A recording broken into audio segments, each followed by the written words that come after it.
हैं एपिसोड की तरफ। एपिसोड शुरुआत में हम देखते हैं कि टेलीपोर्टेशन के बाद की जगह को, और हम देखते हैं कि यहाँ का नज़ारा काफ़ी ब्यूटीफुल होता है।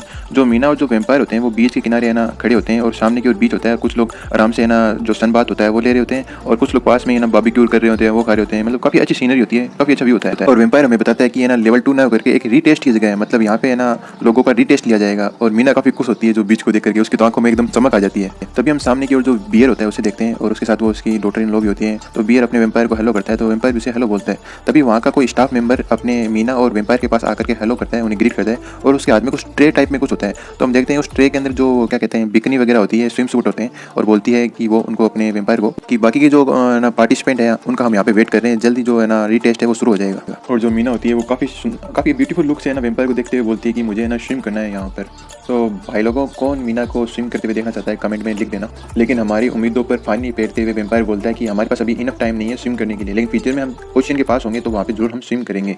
तभी हम देखते हैं काउंटडाउन शुरू हो जाता है 3, 2, 1, 0। मतलब जो लेवल फर्स्ट में पास मार्किंग का जो टाइम दिया होता है वो पूरा हो जाता है। अब जितने कॉम्पिटिशन आ चुके होते हैं आगे अब कोई नहीं आएगा। तभी जो कमेंटेटर होते हैं वो बोलते हैं कि वेलकम सभी का जो इस आइसलैंड है रीटेस्ट के उसके ऊपर, मैं आप सभी का स्वागत करता है। और जो इस बार फर्स्ट लेवल को पास करके पार्टिसिपेंट आए हैं उनकी संख्या 28 है। वैसे तो टेक्निकली आप सभी लोग पास है, क्योंकि इसमें ना रीटेस्ट में 30 लोगों को पास किया जाता है, जबकि आपकी संख्या पहले से 28 है। लेकिन जो इस रीटेस्ट का विनर होगा उसे ना एक क्लू मिलेगा जो मेन क्विस्ट होगा इस सीजन का उसके बारे में, इसलिए कोशिश करना फर्स्ट प्राइज पे आने की या फर्स्ट प्राइज लेने की। और उसके बाद में जो नीचे से रैंकिंग में आओगे आप लोग, तो आपको जो स्कूल है वो रिसोर्सेज किस प्रकार से मिलेंगे और आपका कौन सा टीचर पढ़ाएगा ये भी उस रैंकिंग पे डिपेंड करेगा। तो चलिए शुरू करते हैं वेयरवुल्फ आइसलैंड एग्जाम को। अब ये वेयरवुल्फ आइलैंड्स का नाम सुनकर के है ना जो अपनी मीना होती है वो सोचती है वेयरवुल्फ, और ये सोचती है वेयरवुल्फ वो क्या है, अब इसके अंदर ये वेयरवुल्फ कहाँ से आ गया, मेरे को तो कहीं वेयरवुल्फ दिख नहीं रहे। तो हमें आगे बताया जाता है कि तो कमेंटेटर बोलता है मेरे प्यारे बच्चे तुम्हारे पास बहुत सारे क्वेश्चन है, लेकिन चिंता मत करो, अंकल है ना सारे क्वेश्चनों के जवाब देंगे। तो रूल यह है कि जो एग्जाम है वो 2 भागों में डिवाइड है, एक तो दिन में और एक रात में। दिन के समय आप है ना लड़ाई नहीं कर सकते, आप है ना अलायंस बना सकते हैं जो कि भविष्य में चल करके इंपोर्टेंट होगा, जिसके बारे में एक्सप्लेन हम आगे करेंगे। अभी जो आपके पास नंबर है वो सभी को मिक्स कर दिया गया है और रेंडमली जो प्लेयर है उनको दे दिया गया है। तुम्हें जो दूसरे प्लेयर की नंबर प्लेट मिली है उसके लिए तुम्हें 1 पॉइंट मिलेगा। अब जैसे कि है ना अगर तुम्हें अपनी नंबर प्लेट मिलती है, जैसे अपने वेम्पायर का 9 नंबर, अगर उसने 9 नंबर मिल जाती है तो उन्हें उस प्लेट के लिए 10 पॉइंट मिलेंगे, मतलब सेम के लिए 10, अलग के लिए 1 पॉइंट। और रात के समय में आप है ना एक स्किल चूज कर सकते हैं जो निम्नलिखित 3 दी गई है उनमें से, और आप हर नाइट को सिर्फ एक ही एनर्जी स्किल ले सकते हैं और उसे रिपीट नहीं कर सकते। जो 3 में से पहली स्किल है वो प्रोफेट की है, प्रोफेट यानी देवदूत मान लो। इससे होगा ये कि जो आपका सामने वाले 3 प्लेयर हैं उनको आप पूरी डिटेल के साथ दे सकते हो कि उनके पास कितनी नंबर प्लेट है। लेकिन अगर आप प्रोफेट चुनते हो तो आपकी जो भी डिफेंस एबिलिटी है वो गायब हो जाएगी और आप वीकर हो जाओगे, कमजोर हो जाओगे। और जो प्लेयर वेयरवुल्फ वाले स्किल को चुनेंगे वो है ना उनको एक बफ मिलेगा और उनकी जो पावर होगी वो डबल हो जाएगी। अगर जो हंट है वो है ना सक्सेसफुल हो जाएगा तो एक जो नंबर प्लेट है वो सामने वाले हंटर को मिल जाएगी। लेकिन अगर टारगेट के पास एक से ज्यादा नंबर प्लेट है तो जो सामने वाला सक्सेसफुल जिसने हंट किया है वो स्पेसिफाइड नंबर प्लेट को मांग सकता है, वरना कोई भी जो रेंडम है प्लेट वो मिल सकती है उसे। मतलब ये है कि ना उसने हंटर ने अटैक किया और उसके पास उसी का नंबर, जैसे ना उसका नंबर 9 है और उसके पास भी 9 नंबर की है तो उसे 10 पॉइंट मिलेंगे, तो वो 9 नंबर वाली ले लेगा। अगर उसके पास 9 नहीं है तो कोई भी नंबर प्लेट ले, उसे क्या फर्क पड़ता है। और बहुत सारे हंटर एक ही प्लेयर के ऊपर अटैक करें तो हर सक्सेसफुल अटैक के पीछे उसे 1 नंबर प्लेट दी जाएगी। और जो लोग तीसरा ऑप्शन चुनेंगे गार्ड वाला, तो वो क्लोजर मोड में चले जाएंगे। इस समय में आप जो अपना होम है वहीं पे रह सकते हैं, उसके अलावा बाहर नहीं निकल सकते। अगर घर से मतलब आप है ना इसके अंदर घर के अंदर सेफ रहेंगे, घर से बाहर निकले तो आपका भी हंट हो सकता है। और दिन के समय आप है ना दूसरी वाली टीम से अलाई बना सकते हैं, उनसे जो इन्फॉर्मेशन है नंबर प्लेट की वो एक्सचेंज कर सकते हैं और उन्हें ना जो अलाई बनने के बाद में वो आपके घर पर भी आ सकता है। लेकिन एक बात ध्यान दें कि हो सकता है कि वो जिसे आपने अलाई बनाया हो वो आपको ही धोखा दे करके आपको मार करके आपकी नंबर प्लेट ले जाए, तो इस बात से भी सावधान रहें। और ये गेम का सर्किल लगातार 10 दिनों तक चलेगा। 10 दिन के बाद में हम जो डाटा है वो कलेक्ट करेंगे और रैंकिंग का अनाउंसमेंट करेंगे। अगर आप में से कोई भी 3 दिन लगातार बिना किसी नंबर प्लेट के रहेगा तो वो एलिमिनेट हो जाएगा। और अगर एक प्लेयर के पास नंबर प्लेट नहीं है और उसे एक ही नाइट सेम नाइट में 2 बार सक्सेसफुल अटैक हो जाता है तभी वो प्लेयर एलिमिनेट हो जाएगा। और दिन के टाइम आप इंजॉय कर सकते हैं डिलीशियस फूड्स। जो यहाँ पे वेटर्स है आप उसको अपनी रिक्वेस्ट बता सकते हैं, वो आपकी पूरी कर देगी। और आप देरी न करते हुए कॉन्टेस्ट को शुरू करते हैं और आपका कोई भी क्वेश्चन हो रूल्स के अकॉर्डिंग तो आप इन वेटर से पूछ सकते हैं। तो हम लोग यहाँ से जा रहे हैं और आपके जो रिजल्ट्स हैं उनका वेट कर रहे हैं। सभी लोग जो अपने हाउस है वहाँ पर जाकर के उन्हें जो नंबर दिया गया है उन्हें चेक कर सकते हैं। और सभी लोग अपने अपने रूम की तरफ जाने लगते हैं और पीछे आवाज आती है कि प्रत्येक नाइट को तुम लोग सभी हंटर हो सकते हो या फिर तुम लोग सभी शिकार हो सकते हो, ये तुम पे डिपेंड करता है। और जो अपनी मीना और जो क्या कहते हैं वेम्पायर होते हैं वो रूम में आते हैं तो उन्हें नंबर 10 मिला होता है तो उन्हें 1 पॉइंट मिलेगा। इसके लिए अगर नंबर 9 होता है तो उन्हें 10 पॉइंट मिलते हैं। और जो बियर होता है उन्होंने भी एक ना उन्हें कार्ड मिला होता है। और जो एक लड़की और वो लड़का होता है उन्होंने भी अपना कार्ड रिसीव किया होता है। मतलब सभी अपने अपने कार्ड को चेक कर रहे होते हैं। और जो मास मैन होता है उसे भी ना एक कार्ड मिला होता है, वहाँ पर वो कैटेगरी होती है और सभी ने अपने नंबर प्लेट होते हैं उन्हें कंफर्म कर लिया होता है। तभी हम देखते हैं जो दिन होता है वो हो जाता है खत्म और जो नाइट होती है वो जाती चालू। और इसी के साथ जो वेयरवुल्फ होते हैं वो भी शिकार के लिए अपनी आंखें ओपन कर लेते हैं। अब देखते हैं हम कि नाइट हो चुकी होती है और जो मून होता है वो बाहर निकल जाता है और हमें 2 आइज़ दिखाई जाती है।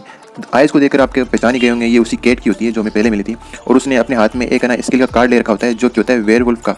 और वो मन में बोलती है जो इसका बफ का इफेक्ट है मेरे को डबल पावर कर देगा, ये किसी भी प्लेयर को मारने के लिए काफ़ी है। जैसा कि पहली नाइट को है ना किसी के साथ अलायंस बनाना पॉसिबल नहीं है, तो जो जादूगर होंगे, जो मेगाज होंगे, वो बिल्कुल है ना जो गार्ड वाला कार्ड है वो चुनेंगे और जो टॉप प्लेयर है वो चाहे कोई सा भी कार्ड चुने, उन्हें हराना है ना बहुत ही ज़्यादा मुश्किल है क्योंकि वो जो टॉप यूनियन है उनके प्लेयर होते हैं। और बचे जो वॉरियर वो या तो वेयरवुल्फ चुनेंगे या फिर प्रोफेट चुनेंगे। जो वॉरियर जो लो रैंक के होंगे उनकी बात कर रही है। जो ये किटी प्लेयर होता है ये ना एक स्ट्रेटेजी बना रहा है कि मैं एक प्लेयर का किस प्रकार से कौन से प्लेयर का शिकार करूँ। फिर आगे हम देखते हैं पीछे से उसकी आवाज़ आती है किटी, और ये सुन करके तो जो कैट होती है वो बिल्कुल डर जाती है और पीछे उसे 2 शेडोज दिखाई देती है और एक तो है ना जो अपनी मीना होती है और दूसरा होता है अपना वेम्पायर। और ये देख करके वो पूछती है कौन है वहाँ पे है कौन। तो अपना जो वेम्पायर होता है वो बोलता है कि पीछे जो राउंड है उसके अंदर तुमने ही मेरे ऊपर जो ट्रैकिंग डिवाइस वाला फॉर्मेशन है वो लगाया था ना। तो किटी बोलती है कैसे मैं कैसे फॉर्मेशन लगा सकती हूँ, मैं तो एक असिस्टेंट हूँ, मुझे तो फॉर्मेशन के बारे में कुछ पता ही नहीं है।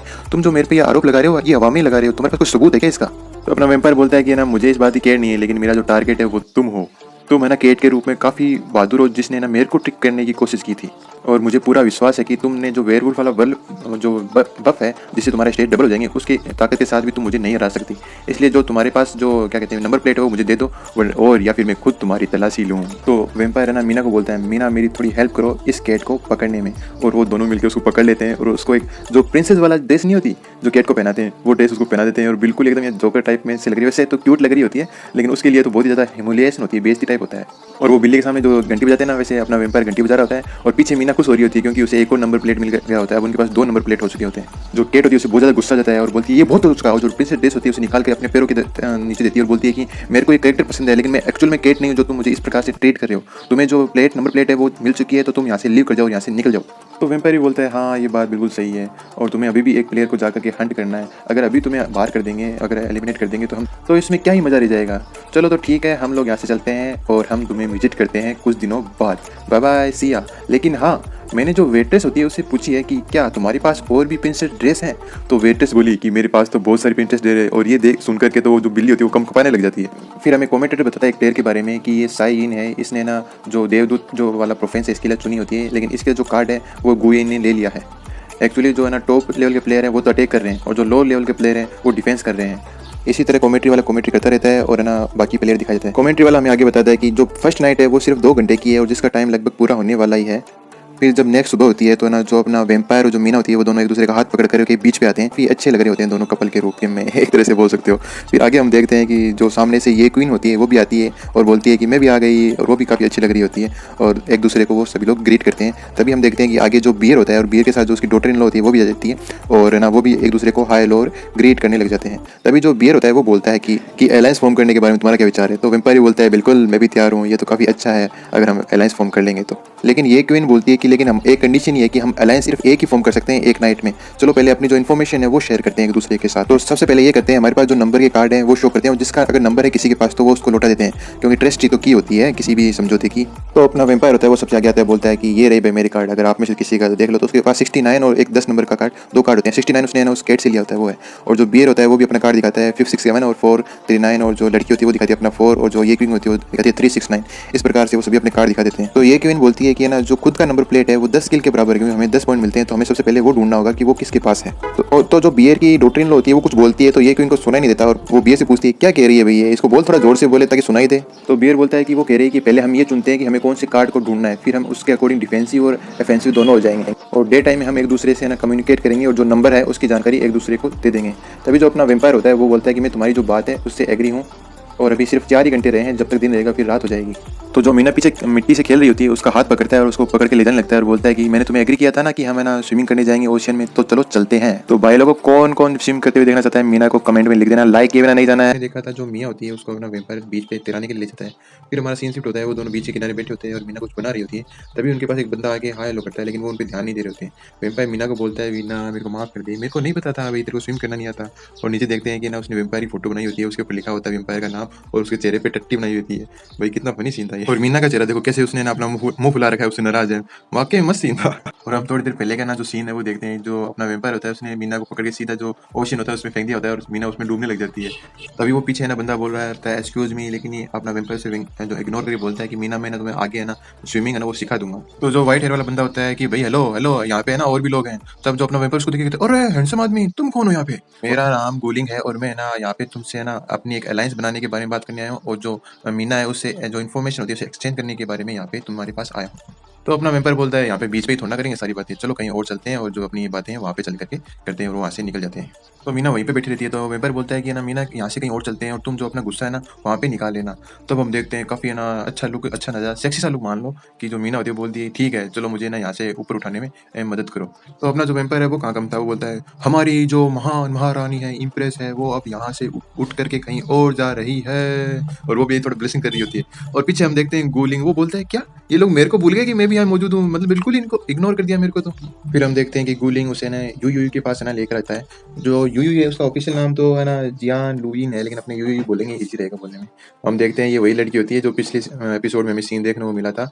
जो गूलिंग होता है वो बोलता है ये मेरी अलाई है, मैंने इसके साथ अलायंस कर रखी होती है। जो वेम्पायर और मीना होती है वो दोनों देख के बोलती है कि ये लड़की, ये सिस्टर, ये बड़ी दीदी, ये नूना तो कितनी प्रीटी, कितनी सुंदर है। तो यूही बोलती है कि ये वही पेट है क्या जिसने ना जो पहला स्टेट है उसके अंदर त्राहिमाम मचा रखी थी, उद्दम मचा रखी थी इधर से उधर के, ये क्या ये वही पेट है क्या। तो ये सुनकर के जो अपना वेम्पायर शर्माते हुए बोलता है हाँ हाँ मैं वही स्ट्रॉन्ग हूँ बिल्कुल, लेकिन मैं इतना भी स्ट्रॉन्ग नहीं। तो जब अपनी मीना उस पर चिल्लाते होती है वो तुम्हारी तारीफ नहीं कर रही। तो गूलिंग बोलता है चलो सीधा मुद्दे पे आते हैं कि सभी इसको ना जीतने की कोशिश कर रहे हैं और अगले 10 राउंड के अंदर जिसके पास सर्वाधिक पॉइंट होंगे वही विनर कहलाएगा इसके अंदर। जैसा कि है ना सभी को पता है कि हम कोई भी स्किल लगातार है ना दो नाइट सेम को यूज नहीं कर सकते। मतलब आज है ना गार्डियन का लिया तो कल गार्डियन का ले सकते हैं, आज अगर वेयरवुल्फ का लिया है तो कल है ना वेयरवुल्फ का नहीं ले सकते। तो हमें एक दिन गैप देना होगा। तो इस अकॉर्डिंग हम जो कार्ड है वो ऑब्टेन कर सकते हैं, वो 14 कार्ड ऑब्टेन कर सकते हैं। तो है ना हमें ना इसके लिए ना ज़्यादा से ज़्यादा अलायंस बनाने की जरूरत है। तो हम उम्मीद करते हैं कि आपके साथ अलायंस बनाएंगे और आप है ना जो भी इन्फॉर्मेशन होगी वो हमें उपलब्ध कराएंगे और सभी का सारा कोऑर्डिनेशन हमारे साथ करेंगे। तो वेम्पायर बोलता है कि इसका मतलब ये हो गया हम अलायंस का बना रहे हैं, हम तो आपके लिए काम कर रहे हैं, आपके लिए हेल्प कर रहे हैं। अगर मैं जीता तो जो भी वैल्यूएबल इन्फॉर्मेशन होगी मुझे बताने की अगर क्षमता होगी तो मैं आपको वो इन्फॉर्मेशन प्रोवाइड कर दूंगा। और जो हम है ना मीना होती है उसे अपनी गिल्ड में शामिल भी करना चाहते हैं। अगर मीना प्रॉफिट या देवदूत वाला स्किल कार्ड भी चुनती है तो हम लोग मिलकर के जो लो लेवल के वेयरवुल्फ होते हैं उन्हें आसानी से मार सकते हैं। तो जो गूलिंग होता है वो है ना उसे बोलता है कि मैंने कहा था ना जो ये वेम्पायर है ये है ना बहुत ज़्यादा इंटेलिजेंट है, जो इस गेम के अंदर है ना कुछ हमें अलग नई चीज़ें देखने को मिली इस बार। तो अगर मीना हमारी गिल्ड के अंदर शामिल हो जाती है तो हम है ना तुम दोनों को ज्वाइन करा लेंगे और तुम्हारे लिए जो तुम्हारा कार्ड है वो भी ढूंढ देंगे, कलेक्ट कर लेंगे। फिर जो यूई होती है वो अपनी बुक को बंद करते हुए बोलती है कि तुम्हें अगर पता नहीं तो मैं बता दूं कि हमारे पास है ना एक ऐसी आर्टिफैक्ट है जो है ना मेन टास्क से जुड़ा हुआ है, तो हम उससे भी इन्फॉर्मेशन प्राप्त कर सकते हैं। फिर वो आगे बोलती है कि ना अजूरे गेम के अंदर एक सबसे बड़ी जो लार्ज यूनियन होती है वो इस एग्जामिनेशन को तो पार करने के लिए बहुत ही ईजी चीज़ है, ये तुम सोच सकते हो। अब मैं थोड़ा ना क्लियर कर देता हूँ ये कहना क्या चाहते हैं। ये ऐसे कहना चाहते थे कि ना तुम लोग हमारी जो यूनियन है उसमें ज्वाइन हो जाओ और इस गेम के अंदर हमें जिता दो और जो मेन क्विस्ट होगा उसकी जानकारी हमें तुम्हें दे देंगे अगर वो ज़्यादा निजी नहीं होगी तो। और है ना इसके बदले में तुम हमारी गिल्ड में भी ज्वाइन हो जाओगे और हम जीत भी जाएंगे। और वेम्पायर उसके प्रपोजल को काफ़ी गहराई से सोच रहा होता है और जो अपनी जो मीना होती है उसे 2-3 बार आवाज़ दे चुकी होती है लेकिन वो सुनता ही नहीं है। फिर वो फिर से बोलती है क्या बात है, मैटर क्या है, तुम्हारा ध्यान कहाँ पे है। तो जो वेम्पायर बोलता है कि जैसा कि मैंने सोचा था कि एक बड़ी गिल्ड और हमारे बीच में काफ़ी बड़ा अंतर है। पहले मैं बहुत ही ज़्यादा मूर्ख था कि ये सोच रहा था कि मैं अकेले ही ना इस गेम को जीतने में तुम्हारी मदद कर पाऊंगा और जब तुम उनकी गिल्ड को ज्वाइन कर लोगी तो तुम आसानी से उनकी जो रेपुटेशन है और जो मनी है वो पा सकती हो। वो इतना बोल ही रहा होता है तभी जो अपनी मीना एक कराटे चौक से सिर पे मारती है कि क्या तुम ये क्या बकवास बातें कर रहे हो, आखिरकार हम उनकी यूनियन को क्यों ज्वाइन करें, अभी हम जैसे हैं वैसे खुश नहीं है क्या। हाँ माना उनकी फैमिली बड़ी है, वो रिच है, लेकिन क्या हम थोड़ी ज़्यादा और हार्ड मेहनत करके उनके बराबर या अपनी कड़ी मेहनत से कहीं दूसरा रास्ता नहीं चुन सकते क्या। और वो तुम्हें ऐसे ट्रीट कर रहे थे जैसे कि तुम कोई वस्तु हो और वो तुम्हें स्टोर करना चाहते हैं या फिर ऐसा ही कुछ। इस समय रियलिटी में मैं ना हेल्थ अच्छी नहीं है इसलिए मैं ना तो चाय पी सकती हूँ ना ही डिलीशियस भोजन खा सकती हूँ, लेकिन इस वर्ल्ड के अंदर मैंने ना बहुत सारा खाना खाया है, बहुत सारा ही मैंने ना क्या कहते हैं इंजॉयमेंट किया है। आज मैंने सी भी देखा है तुम्हारे साथ यहाँ पे, ये सारा कुछ हम दोनों के टीम वर्क के साथ ही तो हो पाया है। और मैंने अपनी जिंदगी में पहली बार जो समुद्र होता है उसे देखा है। मुझे इससे कोई मतलब नहीं है कि यूनियन कितनी बड़ी है, लेकिन हमें उसके साथ वो काम करना चाहिए जिसके साथ आप वो काम करना चाहते हो। और ये सब वो है ना ब्लेसिंग करते हुए शर्माते हुए बोल रही होती है और वो पीछे की ओर टर्न लेती है और जो अपना वेम्पायर होता है उसकी तरफ पास में आके बोलती है कि चलो अब हम दोनों है ना हार्ड वर्क करते हैं स्केलेटन प्रिंस। एक्चुअली वो प्रिंस ही होता है ना पहले तो, तभी ना जो अपना वेम्पायर होता है वो उसकी टांग खींचते हुए बोलता है अच्छा तभी तुम्हें स्विम नहीं आती क्योंकि तुमने पहली बार समुद्र आज ही देखा है। तभी एक और बंदा आता है और बोलता है कि जो हमारी मिस है वो आपसे कुछ बात करना चाहती है, क्या आपके पास 2 मिनट टाइम होगा जिससे आप बात कर सको। तब हम देखते हैं जो सामने वाली जो लड़की होती है वो अपनी मीना के पास आके उसके हाथ पकड़ लेती है और काफ़ी शर्माते हुए रोमांटिक अंदाज होता है दोनों का, और वो उससे बोलती है कि जो तुम्हारा ये पेट है मुझे काफ़ी स्पेशल लगा, और क्या ये बेचने के लिए है? तुम बोलो जितने पैसे मैं दे दूंगी और इसे तुम मुझे ट्रांसफर कर दो। काफ़ी अच्छा लगता है ना, मेरे को पता था एंजॉय किया होगा तुम लोगों ने। और तभी जो है अपना स्केलेटन या जो वेम्पायर वो सोचता है क्या ट्रांसफर मी, मुझ में ऐसा क्या है भाई। तो भाई मीना का तो इस बार पारा ही चढ़ जाता है, कहती है कि एक एक जनी तो है ना इसे कलेक्ट करना चाहती है और एक जनी इसे बाय करना चाहती है, तो ठीक है तो मैं इसे बेच देती हूँ, तुम्हारे पास क्या $100 मिलियन है, मेरे को इसके लिए ना $100 मिलियन दे दो और मैं तुम्हें ये बेच दूंगी। मतलब उसने बोलती है कि इसके पास इतने पैसे तो होंगे नहीं ताकि मैं ऊंची प्राइस बोलती हूँ, और उसने 100 मिलियन का पैसों का नाम सुनकर के अपने वेम्पायर के कान खड़े हो जाते हैं। तभी जो अपनी मीना होती है वो वेम्पायर का हाथ पकड़ के वहां से जाने लगती है, क्योंकि जो सामने वाली लड़की होती है उसने बोल दिया होता है हाँ ठीक है मैं $100 मिलियन दे दूंगी, इसे खरीद लूंगी। तो ये सुनकर के तो मीना गुस्सा आ जाती है और बोलती है नहीं मैं इसे बेचूंगी नहीं, बेचने के लिए नहीं है ये। तो उस बंदे का जो बंदा होता है वो बोलता है कि मिस है ना आप चाहती है कि मैं उसका जो रास्ता है वो रोकूं और उसे ब्लॉक करूं। तो लड़की बोलती है नहीं इसकी जरूरत नहीं है, ये बहुत ही ज़्यादा इंटरेस्टिंग है और मैं भी इस पेट को पाना चाहती हूँ और ये मेरी भी एक फैंटेसी है। अब है ना आप लोग मेरे को ये बताओ इस वाले लुक को मैं क्या नाम दूँ, ब्लेसिंग वाला नाम दूँ कि ठरकी वाला नाम दूँ कि कुछ और नाम दूँ, कमेंट में बता देना मेरे को। तब हम देखते हैं हमारा सीन शिफ्ट होता है, जो मीना होती है वो रूम में आ जाती है और वो बोलती है कि ना मुझे बहुत ज़्यादा गुस्सा आ रहा है, मुझे बहुत ज़्यादा गुस्सा आ रहा है, मुझे बहुत ज़्यादा ही गुस्सा आ रहा है, और वो गुस्सा कर रही होती है। तो जो हमारा वेम्पायर होता है वो पास में बैठा होता है और बोलता है कि मीना तुमने ये गलती की, मैंने देख लिया था कि मैं उससे ज़्यादा हाई लेवल का हूँ, तुम मुझे पहले बेच देती तो मैं वापस आ जाता और हमारे पास पैसे भी आ जाते। तो ये सुनकर के तो मीना को गुस्सा आ जाता है, जो उसके पास तकिया होता है पिल्लो होता है उठा के उसके मुंह पे मारती है, और तभी हम देखते हैं जो बियर होता है ना वो आ जाता है वहाँ पे और बोलता है क्या यहाँ पे कुछ चल रहा है क्या, कुछ हुआ है क्या।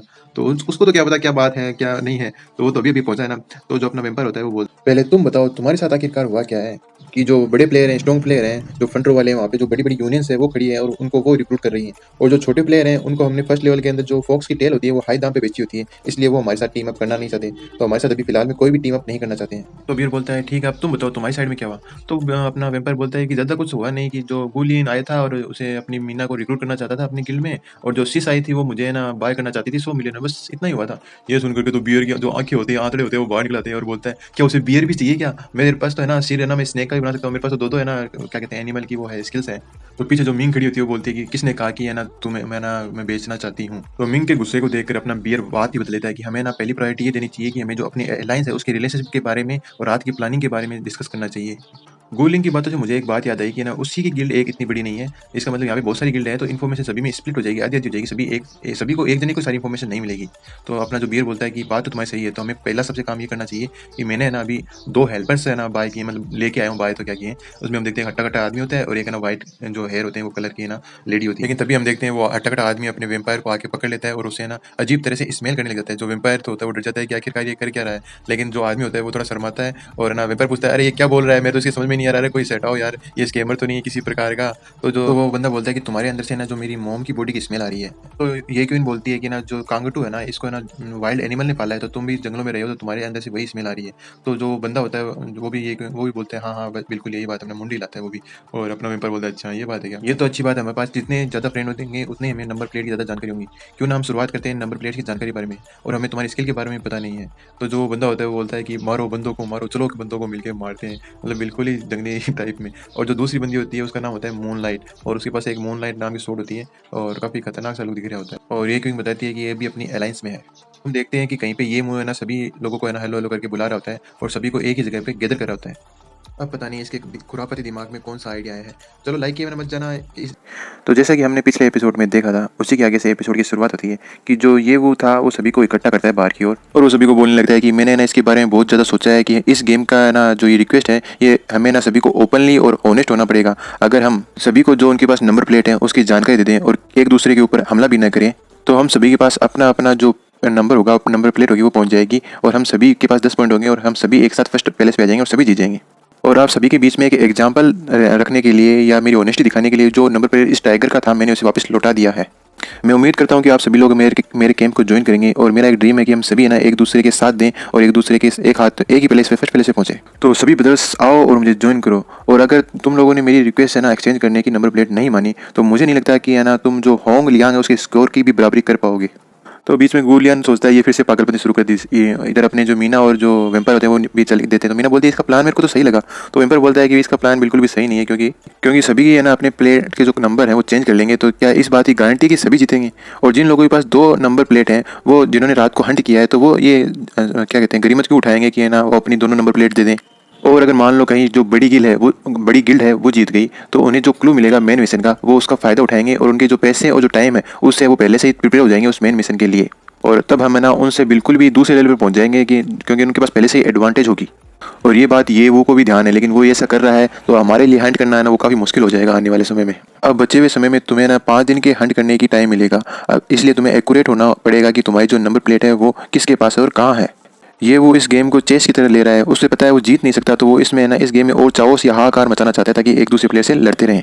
तो इसमें एक तरफ तो ये वो बैठा है, दूसरी तरफ जो बिग गिल्ड है वो बैठी है। लेकिन जो मेरी एक फेमस किताब है जो मुझे पसंद है, जो वीकर्स हैं और जो इग्नोर करते हैं लोगों को वो हमेशा है ना सर्वाइव नहीं कर पाते, लेकिन जो एरोगेंट होते हैं वो सर्वाइव कर जाते हैं। इसलिए मैं इस चेस गेम को उन लोगों के लिए एकदम बिल्कुल ही पलट दूंगा। फिर हमारा सीन शिफ्ट होता है उसी रात को, मतलब नाइट हो जाती है अब। तो जो अपनी मीना होती है वो स्किल कार्ड चुनती है, वो प्रोफेट वाला देवदूत वाला। इसमें वो 3 बंदों के बारे में पता लगा सकती है कि किस किस के पास कौन कौन सा कार्ड है। तो उन 3 बंदों में एक तो होता है गुलिंग और दूसरी होती है युई और एक बंदा और होता है। तभी बियर आके बोलता है जिसने शील्ड ले रखी होती है कि तुमने उनकी इन्फॉर्मेशन देख ली सिस्टर। तो वो अपनी मीना बोलती है हाँ मैंने गुलिंग और युई की ना नंबर प्लेट देख ली है और बाकी बचे प्लेयर का कंफर्म कल करेंगे। आज मैंने प्रॉफिट का कार्ड चुना है तो हमें आज ना घर में रहना पड़ेगा। बियर आओ और तुम मेरे को ना इनमें से कौन सी प्रिंसेस ड्रेस है बढ़िया लगती है वो बताओ। और जो बियर उसके पास जाता है, क्या तुम चाहते हो मैं बियर की ड्रेस चुनूं? तो ये जो ब्लैक एंड व्हाइट है ना मेरे को तो ये बहुत मस्त लगी, तुम बताओ तुम्हें जचती है क्या? फिर आगे हम देखते हैं कि वो नाइट को काटने के लिए ना एक गेम खेलने लग जाते हैं और है ना पिछले 2 घंटों से वो खेलते हैं और एक दूसरे के मतलब जो आ रहा है ना उसके चेहरे पे ना कोई स्केच बनाते रहते हैं। मतलब कभी टैटर बना दिया, कभी जीरा बना दिया। तो जैसे ही वो मिंग उठती है सुबह और बोलती है कैसे हो सभी लोग, तो हम देखते हैं बियर का तो चेहरा बिल्कुल काला हो जाता है। मतलब वो लगातार पूरा था रहा है, एक भी बाजी जो अपना वेम्पायर है उसने उसे जीतने नहीं दिया और यही बात वो मिंग को बता रहा होता है। और तभी हमारी ये किंग आती है और बोलती है देखो गाइस देखो देखो मेरे को क्या मिला है। तो वो अपने सभी लोग है ना अपने क्या कहते हैं नींदों में होते हैं, तो वो उठते हैं या वो उसका चेहरा साफ कर रही होती है तो दिखाती है ये देखो मेरे पास गुइलिंग का नंबर 1 प्लेट है। एपिसोड में देखा था अपनी ये क्वीन ने जो गुलिंग है उसका नंबर 1 का जो नंबर प्लेट होता है वो हासिल कर लिया था रात को। तो वो हमें बताती है रात को मैंने वेयरवुल्फ वाला कार्ड चुना था और मैंने एक प्लेयर नंबर 1900 पे जो हमला किया था तो उसके पास मुझे तो कार्ड नंबर मुझे 1 मिला जो कि गुलिंग का था। तभी अचानक से उसके पीछे से आवाज आती है बिल्कुल सही कहा, ये कार्ड ना मेरा ही है, तुमने मेरी बहुत मदद की इसे ढूंढ करके। तो पीछे देखते हैं तो गुलिंग होता है। गुलिंग बोलता है कि कल रात को मैंने प्रॉफिट वाला कार्ड चुना था और मैंने कॉन्स्टेंटली है ना जो कार्ड नंबर 8 है उसको ढूंढ लिया था, क्या तुम मेरे साथ ट्रेड करना चाहती हो? ये क्वीन बोलती है टेड माई एस, क्या तुम मेंटली इल हो क्या? तुम्हें ना अंदर आने का कोई तरीका भी नहीं है क्या? ये देख करके गुइलिंग भी थोड़ा सा चौंक जाता है और जो अपनी ये क्वीन होती है उस पर काफ़ी ज़्यादा गुस्सा कर रही होती है। तभी जो अपना वेम्पायर और जो बियर होते हैं वो सभी बोलते हैं कि हमें काफ़ी सेटिस्फैक्शन मिला गुइलिंग के ना ऐसे डांट खाने पर येल करने पर। उधर ये लाइव चल रहा होता है तो जो कमेंट्री वाले होते हैं वो भी बोलते हैं कि जो नंबर 8 है वो काफ़ी फनी है और वो दूसरा वाला बंदा बोलता है कि मैं तो अपनी हंसी को रोक ही नहीं पा रहा हूँ क्योंकि गुलिंग को भी ऐसे ना डांटा जा सकता है। उधर जो गुलिंग होता है बोलता है ठीक है तो मैं अपने आप है ना जो मेरा कार्ड है उसे ले लूँगा और वहाँ से क्या पलट करके जाने लगता है। तभी ये क्वीन उसे बोलती है भाई तुम्हें जाने को किसने कहा, वहीं पे रुको और कहीं जाने की जरूरत नहीं है। तो फिर जो अपना ये गुलिंग होते हैं वापस पलटता है और उसकी ओर देखता है कि चलो अब मैं तुम पे गुस्सा कर चुकी हूँ तो अब हम बिजनेस के ऊपर आते हैं। मैं तुम्हें तुम्हारा नंबर कार्ड दे दूंगी लेकिन मेरी कुछ कंडीशन है। मेरी पहली कंडीशन ये है कि जो मीना है और मैं हूँ तुम्हें हमारा नंबर कार्ड कहाँ पर है और किसके पास है या फिर हमें उस कार्ड को तुम्हें ला करके देना होगा। और दूसरी कंडीशन मेरी ये है कि जो तुम्हारी ये क्या कहते हैं यूनियन है इसके अंदर हम बाहरी जो एल्डर होंगे उसके रूप में ज्वाइन होंगे। और ये सुन करके जो गुलिंग होता है वो बोलता है कि बस यही 2 कंडीशन तुम्हारी, बिल्कुल मैं ये ना तुम्हारी कंडीशन को मान रहा हूँ और तुम्हारी ये कंडीशन कंप्लीट करूँगा। तभी जो ये क्वीन होती है उसे वो नंबर 1 का कार्ड दे देती है। तो ये लिंक पूछता है अगर तुम्हें मेरे साथ ट्रेड करना ही था तो शुरुआत में तुम मुझ पे गुस्सा क्यों की? इतना गुस्सा तो मुझे है ना आज तक इतना बड़ा हो गया किसी ने नहीं दिखाया। तो वो बोलती है कि तुम चुप जाओ, मैं किसी पे गुस्सा निकालना चाहती थी। तो कमेंटेटर बताता है इन लोगों ने जो गुलिंग होता है उसका नंबर प्लेट उसे वापस दे दिया है जो कि जुआन युआन यूनियन का स्वॉर्ड कहलाता है। तो अब इसके पास एडवांटेज हो गई है बाकी सभी प्लेयर से ज़्यादा। या ये एनिमी नहीं थे, अगेंस्ट नहीं थे गुलियांग के, फिर इन्होंने नंबर 1 का कार्ड इतना इजीली क्यों दे दिया? जो जुआन युआन होती है ये है ना यूनियन होती है जिसके अंदर अपना गुलिंग होता है। तो फिर वो जो वेम्पर होता है वो अपना प्लानिंग सभी को बताने लगता है कि पहले तो सबसे पहले ये काम करो कि जो गुलियांग के पास नंबर 1 उसका कार्ड है उसे मिल चुका है ये सूचना सभी प्लेयर तक पहुंचा दो। और फिर बियर तुम जाकर के ये पता लगाओ कि गुलियांग ने जो नंबर बताया 8 उस बंदे के पास है तो उससे जाके अलायंस फॉर्म करो। और मैं जाकर के सीसी से मिलता हूँ और ना उसके साथ कोई है ना ट्रेड करता हूँ। तो वो सभी हाथ मिलाते हैं और बोलते हैं ठीक है हम होंगे कामयाब, लेट्स गो, और जो फुल एनर्जी के साथ वहाँ से निकल जाते हैं। तो फिर सीन शिफ्ट होता है कमेंटेटर की और वो बताता है कि गुलिंग को है ना इन्होंने अपना नंबर 1 कार्ड क्यों दिया। तो ये बोलता है मेरा मानना ये है कि जो प्लेयर है गुलिंग और जो है ना यूनियन का सोर्ड कहलाता है और जो यूई है जिसके पास एक गोडली आर्टिफैक्ट है तो कोई भी प्लेयर है ना को ये काउंटर कर सकते हैं और इसी समय है ना जो बाकी के जो प्लेयर है उनके साथ ये एलाई कर सकते हैं। अगर उनको ये दिखेगा कि गुलिंग उनसे ज़्यादा स्ट्रॉन्ग है, उसके पास काफ़ी सारे पॉइंट है, तो सभी बंदे है ना एक यूनाइट हो जाएंगे। और ये ह्यूमन नेचर है कि वो एलाई हो जाते हैं जब भी उनके सामने बहुत बड़ी प्रॉब्लम का सामना करना पड़ता है, तब तक वो है ना एकजुट होकर के उसे हराने की कोशिश करते हैं। आगे दूसरा कमेंटेटर बताता है कि जो अजूरे वर्ल्ड गेम के जो एनपीसी हैं वो भी काफ़ी ज़्यादा इंटेलिजेंट है और इस कंपटीशन के अंदर भाग ले रहे हैं। लेकिन एक एनपीसी जो अपना वेम्पायर है वो कुछ ज़्यादा इंटेलिजेंट है, उसका लेवल कुछ ज़्यादा ही हाई है और वो किस तरह से जो डिसीजन है फटाफट ले रहा है। अब दूसरा commentator of side popularity chart को दिखाता है और उसमें फर्स्ट पॉइंट अपना ये क्वीन का होता है, दूसरा अपना मीना का होता है, तीसरा किसी जो यूई होती है उसका होता है। तो बताते हैं कि जो ये क्वीन है उसने जब गुस्सा किया था गू लियान पे तो वो सभी लोगों के बीच में काफ़ी पॉपुलर हो गई थी, क्योंकि गू लिंग पे वो भी गुस्सा करना, उस पर चिल्लाना ये पॉसिबल बात नहीं थी। तो उसके बाद में ये काफ़ी ज़्यादा फेमस हो गई है। और हमें आगे बताया जाता है कि नॉर्मली है ना जो एनपीसी इंटेलिजेंट एनपीसी है ना कई सालों में एक दिखाई देता है, लेकिन इस साल 3 एनपीसी है ना इंटेलिजेंट दिखाई दिए गए हैं और उनमें से जो सबसे टॉप पर है वो सबसे बेशरम और इंटेलिजेंट एनपीसी है और ये और किसी की नहीं, मीना के पेट यानी कि अपने वेम्पायर की बात कर रहे होते हैं। तभी हमारा सीन बदलता है और हम रूम नंबर 7 की ओर देखते हैं और कोई बोलता है कि अच्छा तो तुमने मुझे मेकअप करने के लिए अपना माइंड आखिर बना ही लिया और मुझे ढूंढते हुए यहाँ पे आ ही गए। तो हम सामने देखते हैं कि वही सीसी लड़की होती है जिसने 100 मिलियन की रकम रखी होती है उसे है ना खरीदने के लिए अपनी मीना से। तो अब मैंने ना पिछले एपिसोड में पूछा था कि अगले एपिसोड में अगर ये अपनी सीसी दिखाई दे तो मैं इस लुक को क्या नाम दूँ। तो अपने एक प्यारे जो सब्सक्राइबर हैं कॉमेंट में उन्होंने बताया था कि इस लुक को है ना आप हवस का नाम दो और इसका नाम है अमन 365। तो मैं इसी के साथ बताता हूँ, मतलब इसका नाम रखता हूँ कि ये जो इसका हवस का लुक है उसके साथ बोलती है मैं तुम्हें ना बहुत सारी जो चीज़ें वो दे सकती हूँ और जो तुम्हारा करंट ओरन है उससे बहुत ही ज़्यादा अच्छा ट्रीट करूँगी। तो अपना वेम्पायर बोलता है कि तुम इन हवस भरी नज़रों से कृपया करके मुझे मत देखो, मुझे बड़ा ही एम्बेरेसिंग फील होता है। और जो मीना है और मैं है, हमारी जो रिलेशनशिप है वो पेट और है ना ओनर की नहीं है, हम दोनों है ना बहुत ही अच्छा बेस्ट फ्रेंड है और हम एक साथ काफ़ी चीज़ें एक्सपेंड कर रहे हैं या एक्सपीरियंस कर रहे हैं।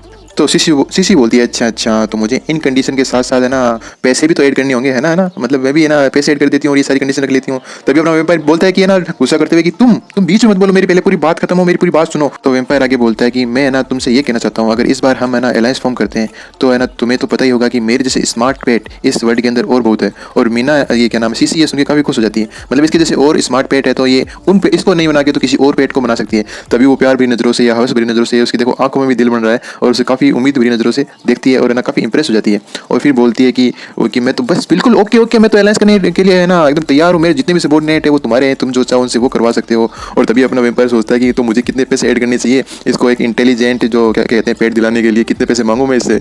शुरुआत अगले सीन से होती है जब हम देखते हैं एक केट के कान को और एक वो ड्रेस जो प्रिंसेस ड्रेस होती है उसको। और जैसे ही हमारा सीन शिफ्ट होता है तो हम देखते हैं ये अपनी वो केट हो रही होती है जिसे जो वेम्पायर होता है वो सहला रहा होता है, पेट कर रहा होता है और कुछ साथ में नोट्स भी पढ़ रहा होता है जो उसने प्लानिंग बनाई होती है। और इसके बारे में बाद में पता चलेगा कि ये केट यहाँ पे आई कैसे।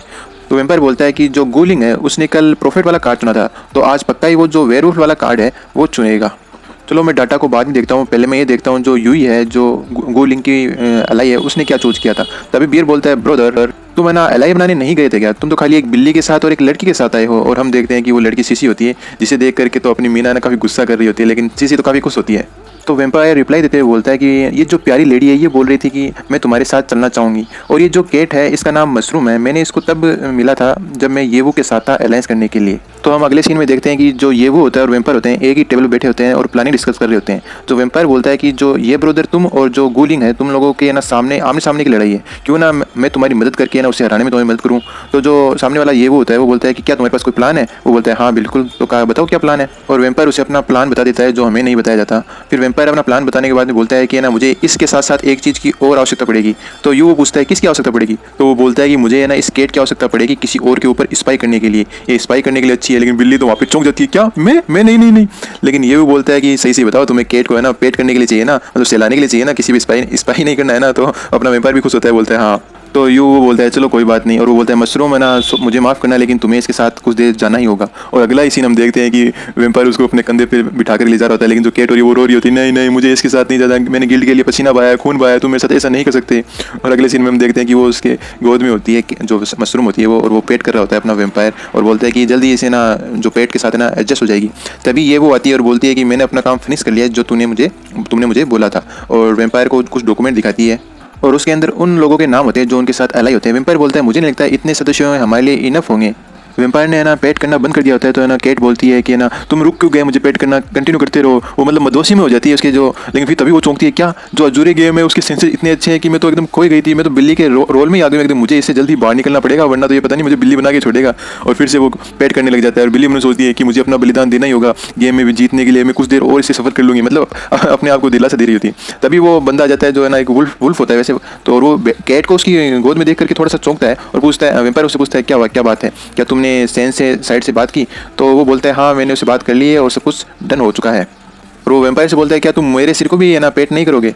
तो अपना वेम्पायर सोचता है भाई ये कुत्ते की तरह क्यों कर रहा है, ये तो वुल्फ है ना, ये कुत्ते की तरह व्यवहार क्यों कर रहा है। तो वो उसको ना सिर पे पेट करते हुए बोलता है कि तुमने अच्छा काम किया। तभी वो मूनलाइट के पास जाके बोलता है देखो मेरी मम्मी ने मुझे ना प्राइज किया। तो वेम्पायर बोलता है मैं तेरी मम्मी नहीं हूँ। आज रात को हम ना जो गूलिंग है और जो यूई है उनके कार्ड को देखेंगे कि उनके पास क्या है, और हम कंफर्म हो जाएंगे तो उसके ऊपर जाके अटैक करेंगे सभी मिल करके। और जब तक उन्हें पता चलेगा तब तक हम उन्हें ट्रिक कर चुके होंगे और वो जो अपने डिफेंस है वो बाकी लाई से मंगा नहीं पाएंगे। तभी हम देखते हैं रात का सीन, आसमान में एक फायर क्रैकर जाके फूटता है। मतलब ये एक प्रकार का सिग्नल होता है जो वेम्पायर के लिए होता है, क्योंकि वेम्पायर ने ये जो मॉर्निंग प्लानिंग की होती है उसी का हिस्सा है। और आगे वेम्पायर बोलता है किसी ने कंफर्म कर दिया है कि गूलिंग की जो स्टेटस है उसके बारे में, चलो हम चल करके उसके ऊपर अटैक करते हैं। अब वो रात को स्किल कार्ड कौन सा चुनते हैं, वो चुनते हैं वेयरवुल्फ वाला स्किल कार्ड, ताकि वो जा करके हंट कर सकें गूलिंग को जो नंबर 1 नंबर प्लेट है उसके, और रैंकिंग में भी अभी 1 नंबर पे है।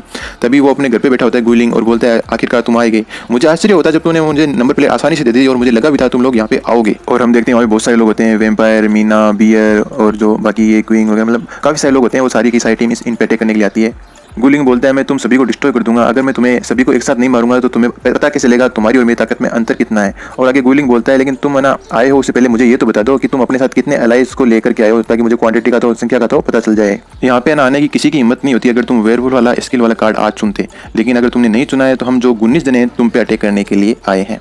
और बोलता है जो अपना वेम्पायर, देखते हैं कि आज कौन नाइट को हंट होता है। और दोनों का ये सीन देखिए, वेम्पायर होता है वो 19 जनों की टीम लेकर के जो गूलिंग होता है उस पर हमला कर देता है। तो जो गूलिंग होता है बोलता है तुम तो वाकई में काफ़ी अच्छी प्लानिंग करके बहुत सारे लोग लाए हो, लेकिन मैं तुम पे एक ही वार में सब पे राइड कर लूँगा। और जो अपनी सोड होती है वो निकालता है और सीधा अपने वेम्पायर के ऊपर पीछे से हमला कर देता है। लेकिन तभी जो वो डॉग टाइप या वेयरवुल्फ होता है वो बीच में आ जाता है और उसके 2 हाथ कट जाते हैं। हमें लगता है कि वेम्पायर के हाथ कट गए, लेकिन एक्चुअल में जो वेयरवुल्फ होता है उसके हाथ कट जाते हैं। जैसा कि हमें पता है कि उसके पास रीजनरेशन की पावर होती है जो वेयरवुल्फ होता है उसके पास, तो उसके हाथ फिर से रीजनरेट होने लग जाते हैं। और ये देख करके तो जो अपना वेम्पायर होता है बोलता है कि तुम ना चिंता मत करो, मैं इसकी स्पीड के साथ मैचअप कर लूँगा, तुम थोड़ी देर रेस्ट करो या थोड़ा पीछे हट जाओ। वेम्पायर आगे बोलता है कि जैसा कि उम्मीद की गई थी, जो जुआंग सोर्ड है वो काफ़ी स्ट्रॉन्ग है और इसे दोबारा से अटैक करने के लिए कुछ टाइम चाहिएगा।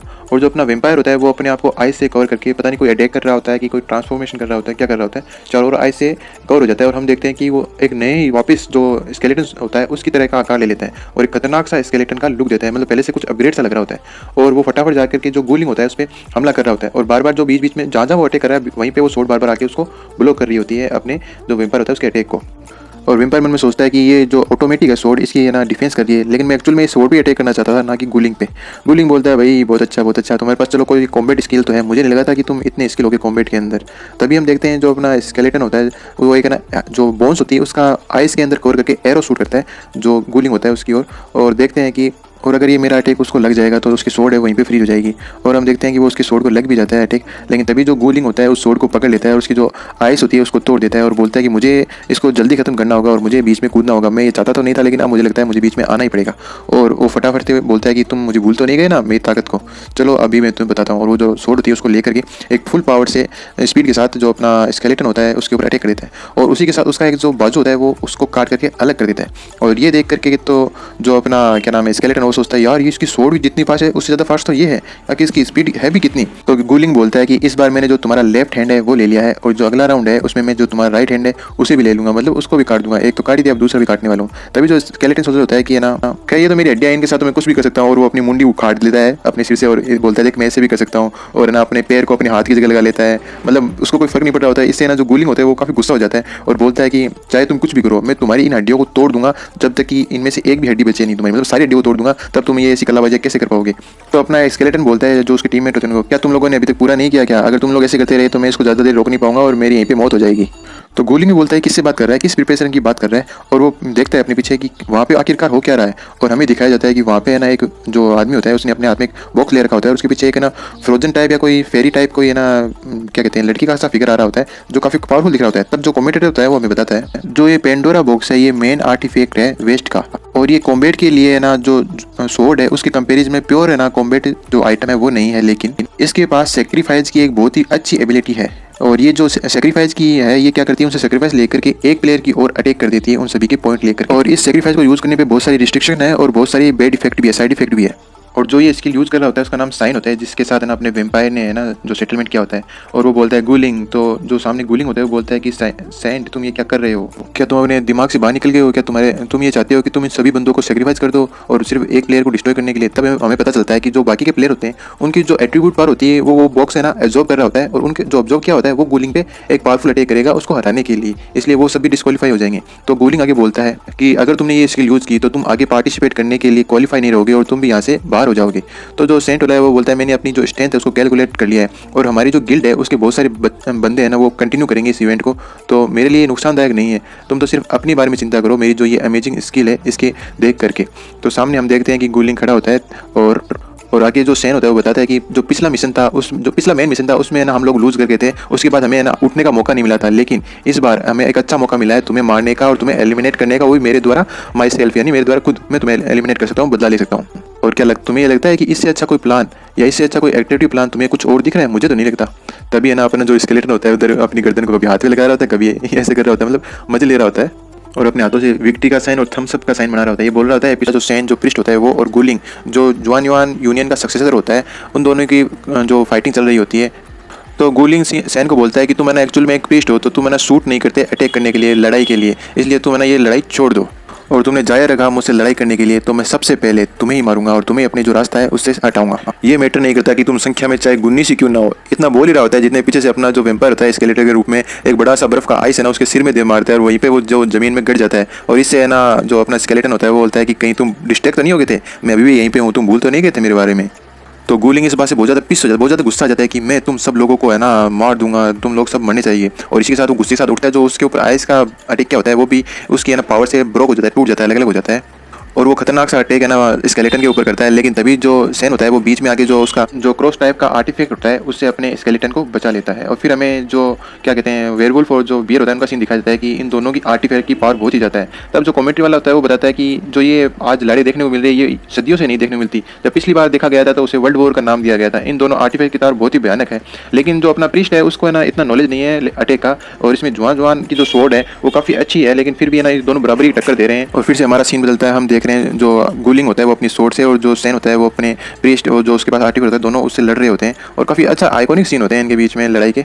और फिर हम आगे देखते हैं कि गूलिंग है ना eastern green lotus sword art का इस्तेमाल करता है। तो सैन बोलता है कि मैं प्रीस्ट हूँ, लेकिन मुझे ना तुम्हारी जो सोर्ड आर्ट है उसके बारे में थोड़ा बहुत पता है। और उधर बीर बोलता है कि जैसा एक्सपेक्ट किया गया था जुआन युआन के जो सक्सेसर है उसके बारे में, उसने ना काफ़ी अच्छी ना स्किल को है ना इनहेरिट किया है, प्रैक्टिस किया है। चाहे कोई भी चीज़ कितनी भी स्ट्रॉन्ग क्यों ना हो, अगर उसको ट्रेनिंग प्रॉपर नहीं करेंगे तो उसको हम कंप्लीटली है ना एक्यूरेट है ना यूज़ नहीं कर पाएंगे। और जो गूलिंग है उसने अच्छे से इसको प्रैक्टिस किया है। अगर किसी सिंपल से मूव को भी हजारों बार प्रैक्टिस किया जाए तो वो भी है ना एक खतरनाक स्किल बन जाती है। इसी प्रकार जो इस सोर्ड के साथ गूलिंग ने अपना जो प्रैक्टिस किया है वो काफ़ी खतरनाक है और वो बराबरी टक्कर दे रहा है। और तभी है ना गूलिंग बोलता है ये बहुत ही है ना अच्छी लड़ाई थी। और जो गूलिंग होता है वो सैन के जो हाथ में हथियार होता है उसको इतना खतरनाक अटैक करता है कि हाथ से छूट जाता है, और तभी वो अपनी खतरनाक सोर्ड से सैन को मारने ही वाला होता है। तो पीछे से अपना स्केलेटन आ जाता है और बोलता है मैं इसी चीज़ का इंतजार कर रहा था, और अपने हाथ में एक आइस का डंडा लेकर के है ना उसके ऊपर अटैक कर देता है। तो गूलिंग पीछे घूमते हुए बोलता है मैं तुम्हारा है ना काफ़ी देर पहले ही नोटिस कर लिया था, अब मैं देखता हूँ कि तुम्हारी जब बोन पे सीधा हमला होता है तो तुम अपनी बोन को टूटने पर कैसा टुकड़े टुकड़ों में टूटने पर कैसा महसूस करते हो। और वो एक अपना खतरनाक अटैक करता है और जिस हाथ में आइस का वो डंडा होता है उस हाथ को काट देता है। लेकिन तभी हम देखते हैं अपना स्केलेटन दूसरे हाथ से उस हाथ को पकड़ करके उससे ना गूलिंग पे अटैक कर देता है और वो सीधा जा करके ना गूलिंग पे डायरेक्ट होता है। तो अपना स्केलेटन बोलता है आखिर कैसा रहा एकदम सक्सेसफुल अटैक मेरा। और हम देखते हैं जो अटैक लगा होता है उसके चेहरे पे आइस जमने लग जाती है और उसका चेहरा पूरा बर्फ से जमने लगता है। और स्केलेटन बोलता है कि जैसा कि मैंने पहले बोला था मैं जहाँ पर भी तुम्हें हिट करूंगा वहीं से तुम जमने लग जाओगे। तभी हम देखते हैं कि इस मौके का फायदा उठाकर जो बियर होता है और जो ये वो होता है वो अपने जो रस्सी टाइप के होते हैं उससे उसके पैर को पकड़ लेता है और लेफ्ट वाले को, और जो बियर होता है वो राइट वाले स्नेक के रूप में उसके राइट वाले पैर को पकड़ लेता है, उनको उसको है ना एक जगह स्टक कर देता है, उसको मूवमेंट नहीं करने देता। और इस तो गूलिंग मन में सोचता है कि ये लोग है ना एक्चुअली में मेरे पे है ना अटैक करके मेरा जो मूवमेंट है और जो मेरा बॉडी पे कंट्रोल है उसे जमा कर उस कंट्रोल और मूवमेंट को रोकना चाहते थे, और ये मेरे को उतनी देर के लिए स्टक करना चाहते थे कि जितनी देर में मेरे पे कोई और हमला कर सके। तभी हम देखते हैं जो सैन होता है वो अपने आर्टिफैक्ट से उसके ऊपर अटैक करने के लिए जाता है, क्योंकि वो स्टक हो चुका है तो वो अपना डिफेंस तो कर नहीं सकता, और सीधा वो जो आर्टिफैक्ट है उससे सीधे छाती में डाल देता है और उसके छाती के आर पार हो जाता है, जिससे ना गूलिंग का मान लो एक तरह से डिफेंड ही हो जाती है। वहाँ पे लिखा भी आ जाता है एंड। तो कमेंट्री वाला हमें बीच में बताता है कि अगर गूलिंग पे कंटिन्यू 3 अटैक हो गए और क्योंकि वो अभी इस पोजीशन में है कि वो ना लड़ नहीं सकता तो वो ना एलिमिनेट हो जाएगा, क्योंकि जैसा कि पहले हमने नियमों में बताया था अगर कोई भी व्यक्ति जिसके पास कार्ड नहीं हो, नंबर प्लेट नहीं हो, उस पर कंटिन्यू 2 अटैक हो जाते हैं सक्सेसफुल तो वो लॉस हो जाएगा। तो पहले अटैक में तो जो नंबर 1 प्लेट है वो सैन ले जाएगा, और बाकी 2 अटैक है जो बीए ने किए हैं और जो तीसरा अटैक है जो ये वो ने किया है, तो इस चक्कर में ये होगा कि जो गूलिंग है वो पूरी तरह से एलिमिनेट हो जाएगा। होती है कुनलुन माउंटेन के वहाँ से, जहाँ पे जो जुनयुआन जो यूनियन होती है उसका हेडक्वार्टर होता है यहाँ पे, और वहाँ से लाइव स्ट्रीम देख रहे होते हैं कि जो गूलिंग होता है उसे है ना हरा दिया गया होता है सेन के द्वारा। अब इस गिल्ड में 4 सेंट होते हैं। ये पहला सेंट होता है, इसका नाम होता है बेटल, और ये एक एनपीसी होता है, और ये बोलता है अब चीज़ें कुछ ज़्यादा ही इंटरेस्टिंग हो गई है, गूलिंग के आउट होते हैं। और ये दूसरा जो सेंट होता है इसका नाम होता है होली इनफेक्ट। ये बोलता है कि जाओ जो स्केलेटन है उसके बारे में पता लगाओ, ये कोई टेस्ट प्रोजेक्ट नहीं हो सकता जो हायरेस्ट है उनके द्वारा। और ये तीसरा जो सेंट होता है और इसका नाम होता है माउंटेन ओपनर, और ये बोलता है कि हमें गूलिंग की जो पोजीशन है उसके बारे में सोचना पड़ेगा सक्सेसर सर की। मैंने तो पहले बोला था कि वो एक अच्छा क्या कहते हैं प्रतिनिधि नहीं है इसके बारे में। और ये चौथी सेंट होती है, इसका नाम होता है कलरफुल, और ये बोलती है कि जो गूलिंग था वो बहुत ही ज़्यादा केयरलेस था, और इस बार उसकी है ना बहुत ज़्यादा मजाक उड़ाया जाएगा जो वेस्ट के लोग हैं उनके द्वारा। तो इस गिल्ड के जो 4 सेंट होते हैं उसके अंदर एक एनपीसी होता है, बाकी 3 प्लेयर होते हैं। हमारा सीन बदलता है 2 प्लेयर की ओर, जिसमें एक लड़की होती है, वो बोलती है तुम्हें नहीं लगता कि जो ये स्केलेटन है इसकी पर्सनैलिटी जो हमारे सोसाइटी लीडर है उसकी तरह है, उसी की तरह ये दोनों भी ना नीचे गिरे हुए हैं। तो जो बुल टाइप का आदमी बोलता है नहीं वो अपना जो लीडर है वो गिरा हुआ था, लेकिन इतना भी नीचे नहीं गिरा हुआ। अब गौर किया जाए तो जो अपना लीडर है वो काफी दिनों से लॉगिन नहीं किया है, और ना ही उसने चैट सिस्टम में है ना ग्रुप के कोई मैसेज डाला है। तो जो बुल होता है वो कहता है हो सकता है वो है ना मेरिड और वो अपने बच्चों की जो केयर टेक कर रहा हो, और मुझे भी कॉम्पिटिशन दे के जाके बच्चों को संभालना है। तभी हमारा सीन शिफ्ट होता है उस रेकून की ओर। वो बोलता है कि ये मेंबर तो वही नहीं है कि न्यू बाई न्यू वाले जिनको मैंने एक बार टारगेट करने की कोशिश की थी। इसी तरह लाइव स्ट्रीम के बाद सभी लोग है ना स्केलेटन के बारे में चर्चा कर रहे होते हैं। अब हमारा सीन शिफ्ट होता है स्केलेटन की ओर, और वो बोलता है उसके हाथ में ना जो नंबर 1 की प्लेट होती है गूलिंग की वो होती है, और वो बोलता है कि गूलिंग तुम्हारी नंबर 1 प्लेट मेरे पास है। और जो उसका स्केलेटन का स्किल जो रूप होता है वो वापस से चेंज होकर के वो वेम्पायर में आ जाता है, और बोलता है गूलिंग तुम बाहर हो चुके हो इस कंपटीशन से, और वो फिर से वेम्पायर बन जाता है। और जो कमेंटेटर होता है वो घोषणा करता है कि कौन कौन इस कंपटीशन की लिस्ट में से बाहर हो गया। तो वो 3 जनों के नाम बताता है 957, 95 और एक गूलिंग, ये सभी बाहर हो चुके हैं और हमें इन्हें ना गेम छोड़ना पड़ेगा। तो जो एक बाहर होता है वो बोलता है कि मैं तो एकदम कचरा हूँ, मैं तो है ना एक नाइट में 2 बार टेक हो गया जिसमें मैं तो बाहर हो गया। तो फिर है ना जो अपना गूलिंग होता है उसकी तरफ सीन शिफ्ट होता है, वो बोलता है कि ना वेम्पायर मैं क्या तुमसे ना 1 मिनट के लिए बात कर सकता हूँ। तो वेम्पायर बोलता है कि तुम है ना रैंकिंग के लिए, तुम्हें पता है ना मैंने ये सब को रैंकिंग के लिए किया है, तो मुझसे है ना तुम इस बात का रिवेंज मत लेना। तो जो गूलिंग होता है कि है ना मैं इस प्रकार का इंसान नहीं हूँ कि ना मैं ना एनीमी बना लूँ जो लोग होते हैं। मैं सोचता हूँ कि पहले मेरा एटीट्यूड कुछ ठीक था, लेकिन बाद में मेरा जो एटीट्यूड है वो है ना गलत था। तो मैं तुमसे अभी भी कॉर्पोरेट करना चाहता हूँ, क्यों नहीं है ना। मैं इस बात सीरियसली तुम्हें इन्वाइट कर रहा हूँ मेरी तो जुआन यूनियन है उसके अंदर, और मैं तुम्हें है ना टारगेट भी नहीं करूँगा पर्सनली इस एग्जामिनेशन के बाद में। हम लोग है ना दोनों साथ में जाते हैं और है ना इस गेम का ना और भी ज़्यादा डोमिनेट करते हैं और है ना इन्जॉय करते हैं। और मैं तुम्हारा जो जवाब है उसका वेट करूँगा और आराम से सोच करके मुझे इसका आंसर देना। तो इधर है ना अपना स्केलेटन जो वेम्पायर होता है सोचता है कि यार ये बिल्कुल डिजर्व करता है जो जुआन यान की सीड है, सक्सेसर है फर्स्ट रैंक में, क्या मैं इसे ज्वाइन करूँ क्या। तभी हमारा सीन शिफ्ट होता है सीसी की, और सीसी एकदम उसे आती है और बोलती है कि तुम है ना स्केलेटन में बदल सकते हो, तुम काफी अच्छे लग रहे थे, क्या तुम एक बार और बदल के मुझे दिखा सकते हो। उसे अपने ना गले से थोड़ा नीचे लगा लेती है और एकदम अंदर ही डाल रही होती है। वो बोलती है मुझे पहले जाने दो, मुझे सांस नहीं आ रहा है और मैं स्केलेटन नहीं बन सकता, क्योंकि है ना वो एक स्किल होती है काफी टाइम और पीरियड के लिए लिमिटेड होती है, और है ना मैं ह्यूमन की जो फॉर्म हाउस में रहना पसंद करता हूँ। और इधर इसके अपना वेम्पायर मन में सोचता है कि ये होगा मैं इसे पीछे धक्का दे दूँ, लेकिन ये अभी ना काफी अच्छा महसूस हो रहा है मुझे। तभी पीछे से जो मीना होती है वो आती है, तुम ये क्या कर रही हो, इसका जो ओनर है ना अभी तक जिंदा है तो तुम इसके साथ ऐसा व्यवहार नहीं कर सकती, और उसका ना अपने वेम्पायर को सेलेक्ट करके छुड़वा देती है। और तभी हम देखते हैं जो सेन होता है वो आता है कि तुम्हारे लिए बहुत बहुत धन्यवाद, अगर तुम नहीं होते तो आज गूलिंग को हम एलिमिनेट नहीं कर पाते, और जो हमारा वेस्टर्न यूनियन है उसके लिए वो बहुत बड़ा सिरदर्द बना हुआ था, अब तुम्हारे कारण वो हट चुका है। और ये थोड़ा खास भी क्योंकि इसने जो डिसएडवांटेज भी होते हैं, जो बैड इफेक्ट होते हैं वो भी तो चालू हो गए होते हैं। और बोलता है कि गूलिंग की जो यूनियन है उसको भी, उसके अलावा जो हमारी यूनिट है वो उससे बराबर की है, उससे कम कमजोर नहीं है, और हमारी जो एंजल्स है जो है हमारी जो ग्रुप में वो काफ़ी अच्छी मिल्क टी बनाती है। ये सुन के तो मीना क्या चमक जाती है और उसके मुंह में पानी आने लगता है। तो अपना जो वेम्पायर होता है वो बोलता है कि जो एंजल सिस्टर है वो मैटर नहीं करती, तुम जो है ना पूरे नाइट हमने जो लड़ाई लड़ी है इसके लिए सभी को आज रेस्ट करने दो, बाकी की बात हम कल करेंगे। तो जो वेटर होती है वहाँ पे वो है ना सभी के लिए अच्छा डिलीशियस खाना लगा देती है और बोलती है कि तुम्हारी जो डिमांड पूरी हो गई तो मैं अब यहाँ से अपनी लीव लेना चाहूँगी। तो जो अपना वेम्पायर होता है वो सभी को बोलता है कि जो रात में हमने किया था कंपटीशन, तो अब जो हम किसी के भी एनीमे नहीं है तो रेस्ट करते हैं दिन में, चलो आज है ना पूरा फन करते हैं साथ में मिल करके। तो है ना फिर हम देखते हैं कि कुछ देर बाद में जो वेम्पायर वापस है ना सेन के पास जाता है और बोलता है कि तुम्हारे पास जो एंजल सिस्टर उनकी फोटो है क्या। फोटो एपिसोड ने देखा था सभी लोग पार्टी कर रहे थे, तो हमें उन बंदों को दिखाया जाता है जिन्होंने अपना सेक्रीफाइस दिया होता है उस बॉक्स को यूज करने के लिए और गूलिंग को हराने के लिए। तो अपना कमेंटेटर भी बताता है कि इनकी जो पावर है एकदम चूस ली गई है उस पॉइंट तक कि इनकी हालत अब मरने जैसी हो गई है। और हमें बाकियों का सीन दिखाया जाता है जो कि कुछ जिन्होंने अभी तक है ना होश में होते हैं वो पार्टी कर रहे होते हैं। यहीं पे हम जो वेयरवुल्फ होता है उसे देखते हैं और उसके साथ एक है ना बंदा और होता है, दोनों ने बड़े बड़े मग के अंदर बियर पी रहे होते हैं, मजे ले रहे होते हैं। और फिर हमारा सीन बदलता है, हम देखते हैं जो बियर होता है वो मिंग के पास आता है और उसको पूरी कहानी बताने लगता है कि रात को है ना जो वेम्पायर है वो स्केलेटन में चेंज हो गया और ऐसे हुआ वैसे हुआ, मतलब पूरी कहानी एकदम एक एक बात बताने लगता है। और जो मिंग होती है वो पूछती है कि तुम्हें कहीं चोट तो नहीं लगी, तुम तो ठीक हो। तो वो उसे चेक करी होती है ऊपर से नीचे तक लेके। और हम कहीं और देखते हैं कि जो केट होता है वो बियर पी के एकदम रो रहा होता है कि लॉन्ग तुझे नहीं पता मेरे साथ इन पिछले दिनों में क्या हुआ। मतलब जो बेड़ा होता है ना, पी के बाद में रो के अपने राग आता है कि काफ़ी दुखी हो चुका था ये अपने वेम्पायर से, कह रहा है कि मेरी तो ज़िंदगी ऐसी हो गई थी, क्या बताऊँ मैं तेरे को। और उधर एक और सीन देखते हैं, जो अपना ये वो होता है, वो अकेला एक पेड़ की टहनी पे बैठा होता है और बोलता है आज यहाँ पे कुछ ज़्यादा ही लिविंग है और सभी का माहौल एकदम फ्रेंडली है, सभी एक दूसरे के फ्रेंड से बने हुए हैं और काफ़ी अच्छा इंजॉयमेंट वाला माहौल है। और फिर वो आगे बोलता है कि ना, लेकिन मेरे जैसे का कोई फ्रेंड नहीं हो सकता यहाँ पे, सभी के फ्रेंड हो सकते हैं लेकिन मेरा यहाँ पे कोई फ्रेंड नहीं है। तभी हम देखते हैं कि जो अपना वेम्पायर है ना, एक बोतल खींच के उसके सिर में मारता है कि तुम वहाँ पे कर क्या रहे हो हैंडसम मैन, नीचे आओ फटाफट।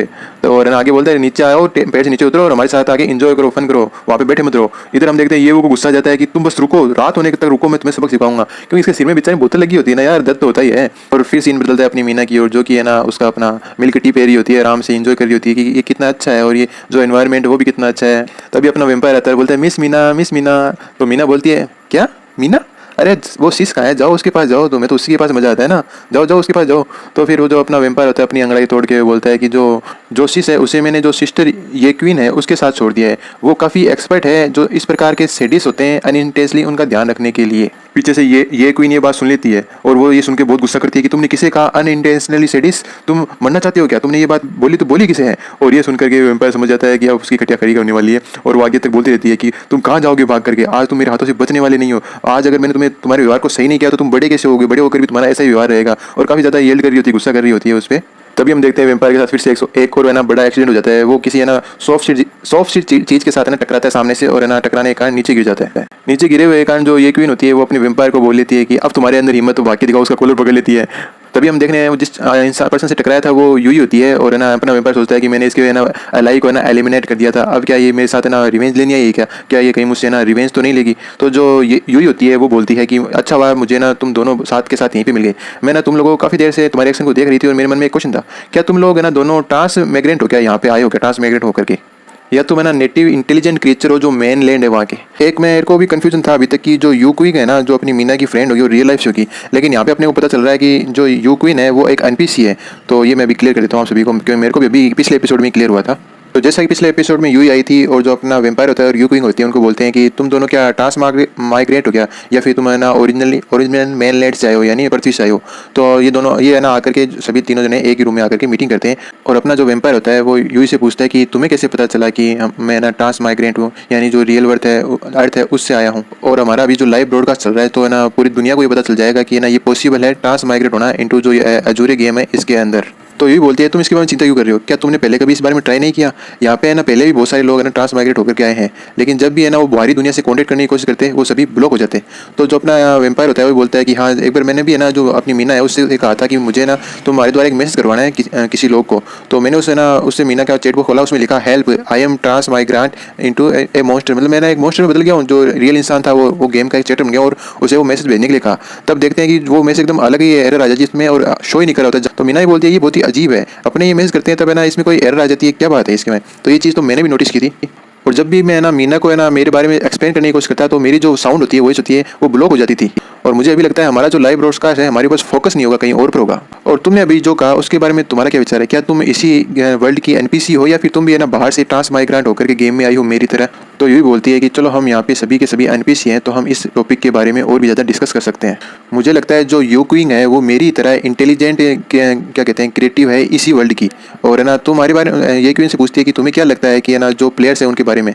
तो ये क्वीन बताई लगती है कि ना ये तो रिकॉर्ड बुक के अंदर मेंशन है ना, आज से ना 40 साल पहले जो प्लेयर्स हैं वो दूसरे वर्ल्ड से हमारे वर्ल्ड अजूरी वर्ल्ड के अंदर आए थे और वो हमारी तरह इंटेलिजेंट क्रिएचर होते हैं और उन्हें ना पहचानने के लिए उनको एक पर्टिकुलर नाम दे दिया हम लोगों ने प्लेयर, और हम सभी उसे ना प्लेयर कहने लगे उन सभी को जो भी उस वर्ड से गेट के थ्रू आते थे। और वो जो प्लेयर होते हैं वो एंट्री के बाद में दूसरे वर्ड में इसमें आने के बाद दो स्टेज होती है, एक तो ऑफलाइन एक ऑनलाइन। ऑनलाइन होते हैं तब तो वो एकदम सही होते हैं, लेकिन ऑफलाइन होते हैं तो वो है ना एकदम स्लीपिंग मोड में चल जाता है, ना तो उसे कोई मार सकता है ना ही उस पर कोई अटैक कर सकता है। चलो अब बात करते हैं कि मैंने इसके बारे में क्या डिस्कवर किया है। तो यूही अपने बारे में बताने लगती है कि जब शुरुआत हुई थी तो हम ना तुम्हारी तरह थे, तुम्हारे तरह समान एनपीसी थे अजूरे वर्ड के गेम के। मैंने कभी महसूस नहीं किया कि ये वर्ड ना अलग भी हो सकता है तब तक एक दिन, लेकिन अचानक कुछ हुआ जैसे कि है ना हमेशा की जो मेरी कार्यक्रम होता है वो करती थी। जैसे जो प्लेयर आते थे उनको जॉब देती थी, जो फेरी माउंटेन था उस पे दो प्लेयर आए हुए थे, एक का काम था वेपन फोर्जिंग और एक था जो पोशन बनाती थी वो। तो जो लड़का है वो मुझसे पूछ रहा था कि सिस्टर लुई आपको क्या लगता है मैं इस वेपन को कैसे फोर्ज कर सकता हूँ। और जो दूसरी लड़की होती है वो बोलती है सिस्टर तुम्हें ये पोशन पीना चाहिए, इससे जो तुम्हारी फाइटिंग स्पिरिट है वो बढ़ जाएगी। और वो दोनों बच्चे मेरे पास आए थे मुझसे बात करने के लिए और मैं बिगनिंग में मुझे काफ़ी खुशी हुई उनसे मिलकर के बात करने में। लेकिन एक दिन वो दोनों ये ना ऑफलाइन चले गए, बहुत ही ज़्यादा लंबे समय के लिए। और ये नॉर्मली था, जो प्लेयर आते थे वो है ना काफ़ी टाइम तक ऑफलाइन भी रहते थे और कभी कभार आते थे। लेकिन पता नहीं मुझे ना मेरे दिल में कुछ महसूस होने लगा, वो नहीं आते थे तो मुझे एक प्रकार की नई फीलिंग आने लगी। और फिर मुझे पता चला कि इस इमोशन को कहते हैं किसी को लूज़ करना, खो देना। और फिर मैंने एक दिन देखा कि उन दोनों में से एक प्लेयर वापस आ चुका है और वहीं पे जो माउंटेन है, फेरी माउंटेन, वहीं पे बैठी हुई है। और मैंने उससे जाके पूछा कि तुम है ना इतने दिनों से ऑनलाइन क्यों नहीं आई, और वो तुम्हारे साथ जो दूसरा लड़का था वो ऑनलाइन क्यों नहीं आया, वो कहाँ है आजकल। तब वो बोलती है कि वो मर चुका है और वो रो रही होती है। इसके बाद ये सीन काफ़ी भावुक कर देने वाला था, लेकिन ये एनपीसी थी गेम की तो इसे पता नहीं था। तो ये बोलती है कि क्या वो दोबारा से पुनर्जीवित नहीं हो सकता अगर वो मर गया है तो। और वो लड़की मन में सोचती है कि मैं इस एनपीसी को क्या बता रही हूँ, वो मर चुका है इन रियल लाइफ, असली दुनिया में वो मर चुका है और वो कभी अब दोबारा से ऑनलाइन नहीं आएगा, कभी नहीं, नेवर एवर, कभी दोबारा से वो जिंदा नहीं हो सकता। और जो हमारी दुनिया है उसके अंदर डेथ का मतलब है कि हम उसे दोबारा कभी नहीं देख सकते, चाहे कुछ भी हो जाए उसे दोबारा टच नहीं कर सकते, वो दोबारा से रीबोर्न नहीं हो सकता है। और इसी के साथ वो लगातार रो रही होती है बुरी तरह से। और उस समय मैंने महसूस किया कि जो हमारा ये दुनिया है वो दूसरी दुनिया से डिफरेंट है, एकदम ही बिल्कुल अलग है। और जो हमारी दुनिया है इसके अंदर कोई जो वास्तविक मृत्यु है वो नहीं होती। और मैंने इसके बारे में बहुत सोचा और ना अचानक से मुझे कुछ महसूस हुआ। और हम देखते हैं जो एनपीसी यूई होती है उसकी आंखों से आंसू टपकता है। तो जो वो लड़की होती है वो बोलती है कि तुम क्यों रो रही हो। तब मैंने एक नए इमोशन जो सैडनेस होती है उसे ना एक्सपीरियंस किया। एक्चुअली इसमें ये जो यूई होती है ये पूरा ये बताने की कोशिश करती है कि इसे नया इमोशन किस प्रकार मिला। जैसा कि पिछले एपिसोड में देखा था, जो यूई होती है वो अपनी कहानी बताती होती है कि मेरे अंदर ना एक और नया इमोशन सैडनेस आ जाता है। तो अब शुरुआत होती है, जो अपना वेम्पायर होता है वो बोलता है यूई को कि मुझे नहीं लगा था ऐसा भी कुछ हुआ होगा या इस प्रकार का भी कुछ हुआ होगा। बहुत सारे लोगों का मानना है, जो भी प्लेयर खेलने आते हैं, कि जो अजूरे वर्ल्ड है उसके अंदर जो ये एनपीसी होते हैं ये बहुत ही हाईटेक इंटेलिजेंट एआई का यूज़ करते हैं, और जिसके द्वारा ये जो एनपीसी है इतने इंटेलिजेंट है। और है ना जो एनपीसी होते हैं कुछ तो इतने रियलिस्टिक लगते हैं कि कुछ लोगों को तो ये मानना है कि इन्हें ना जो बाकी के ह्यूमंस है वो खेल रहे हैं और कंपनी हमें इस बारे में बता नहीं रही है। और तुम्हारे अनुसार तुम जो इंटेलिजेंट है वो शुरू से प्राप्त कर चुकी थी, लेकिन धीरे धीरे समय के साथ तुमने सीखा और तुम फाइनली अवेकन हो गई। मतलब अवेकन एनपीसी वो होते हैं जो इंटेलिजेंट उनके पास कुछ ज़्यादा होती है, उनको है ना अवेकन बोलते हैं। तो ये भी बोलते हैं कि जैसा कि है ना हमें पता ही है कि हम इस टॉपिक के बारे में जो दूसरे प्लेयर है उनसे है ना बात नहीं कर सकते, क्योंकि हम जैसे ही बात करने जाते हैं वैसे है ना हम ब्लॉक हो जाते हैं, या फिर हमारा जो भी बोलते हैं वो अगले को समझ में नहीं आता। और हमने ना कुछ ना तुम्हारे वर्ड के बारे में सीखा है कि तुम्हारे वर्ड की शुरुआत बिल्कुल ही छोटी अवस्था से होती है और तुम धीरे धीरे बड़े होते हो और है ना मिच्योर होकर के एक एडल्ट बनते हो। फिर एडल्ट बन करके तुम लोग है ना अलग अलग एक्टिविटीज़ करते हो। और तुम्हारे वर्ड के अंदर ना तो कोई मैजिशियन होता है, मैजिक होता है, ना ही तुम्हारे कोई वहाँ पे लेवलिंग सिस्टम होता है कि जिससे तुम लेवल करके और ज़्यादा स्ट्रॉन्ग बन जाओ। और तुम जो अपनी जॉब है वो है ना पहले से ही निष्कर्ष नहीं निकाल सकते कौन सी जॉब करोगे। तुम समय के साथ करते हो, जिन्हें तुम प्यार करते हो उनके साथ तुम रहते हो, उनके साथ सर्वाइवर करने के लिए तुम हार्ड वर्क करते हो, कुछ अर्निंग करने के लिए। और ऐसे ही जो तुम लोगों की लाइफ है कंटिन्यू प्यार के साथ चलती रहती है और एक अच्छे लंबे सफ़र के रूप में कंटिन्यू रहती है। और जो तुम्हारा लाइफ है वो लाइफ के थ्रू मतलब नई लाइफ क्रिएट होती है। मतलब तुम्हारे बच्चे वगैरह होते हैं, अनपिछ को नहीं बताना कौन सा प्रोसेस लगता है, तो ये बताता है कि तुम्हारी लाइफ के थ्रू और नई लाइफ पैदा होती है। और धीरे धीरे जो तुम्हारा लाइफ बार होता है वो एकदम ही कंप्लीटली डिसअपियर हो जाता है, तो तुम लोग मरने की कगार पर आ जाते हो या फिर मर जाते हो। और जो मर जाता है वो तुम्हारी लाइफ में, तुम्हारे वर्ल्ड में दोबारा से जिंदा नहीं हो सकता है, वो कंप्लीटली मर जाता है। मतलब वो अब कभी भी दोबारा से इस जिंदगी के अंदर वापस नहीं आएगा। तो तुमने अभी तक बताया नहीं कि तुम मुझे क्यों ढूंढ रही थी, आखिर तुमने मुझे सबसे पहले अप्रोच क्यों किया, तुम मुझसे क्या चाहती हो। तो यही बोलती है कि जब है ना ये दो वर्ड कनेक्टेड है, इसका मतलब कोई यहाँ पे ट्रांसमेट हो सकता है। तो हम लोग भी यहाँ से ट्रांसमेट होकर के जो रियल वर्ल्ड है उसके अंदर जाना चाहते हैं। ये सुन करके तो जो अपना वेम्पायर चौंक जाता है, क्या तुम ये क्या कह रही हो, मन में सोचता है मतलब। तो यही बोलती है सबसे पहले तो मैं ना तुम्हें 3 बातें बतानी चाहती हूँ। पहली बात तो ये है कि हमें नहीं पता कि तुम लोग इस ना वर्ल्ड के अंदर लेवल टास्क वाला सिस्टम क्यों है, और यहाँ पे आकर के तुम लोग भी इसे देखकर काफ़ी आश्चर्यचकित होते हो। और यहाँ पे बहुत ही कम सुपर स्मार्ट जो एनपीसी हैं वो है जूरी वर्ल्ड के अंदर, जिसके कारण जो अवेकनिंग होती है वो भी डिफिकल्ट होती है। अवेकनिंग अपने वेम्पायर की है ना जो लेवल 20 पहुंचा था, उसके बाद में वो स्केलेटन से वेम्पायर बन गया था। और जो अवेकनिंग का बेसिक चीज़ है वो है क्यूरियोसिटी। मतलब जिसको भी एनपी के पास क्यूरियोसिटी होगी उनकी अवेकनिंग हो जाएगी। तभी अपने जो वो गोल मोटो स्केलेटन होता है ना अपने स्केलेटन सोल्जर के में से, तो उसको दिखाया जाता है कि ना जब तक कि तुम उन्हें ना कुछ इंटेलिजेंट नहीं देते, अलाइनमेंट नहीं करते, तो है ना उस चीज़ से है ना समझ नहीं पाते। लेकिन जैसे ही उनमें थोड़ी सी इंटेलिजेंट डेवलप हो जाती है तो वो है ना ये जानने के लिए क्यूरियस हो जाते हैं कि तुम लोग है ना अपनी दुनिया में लेवल अप क्यों नहीं कर पाते, तुम अपनी जॉब चेंज क्यों नहीं कर पाते, तुम्हारा वर्ड कैसा दिखता होगा, इसलिए है ना, और इस वर्ड को किसने बनाया होगा, क्यों बनाया होगा, इतने सारे जो क्वेश्चन होते हैं वो उठते हैं। तो ये क्यूरियोसिटी का काम करते हैं।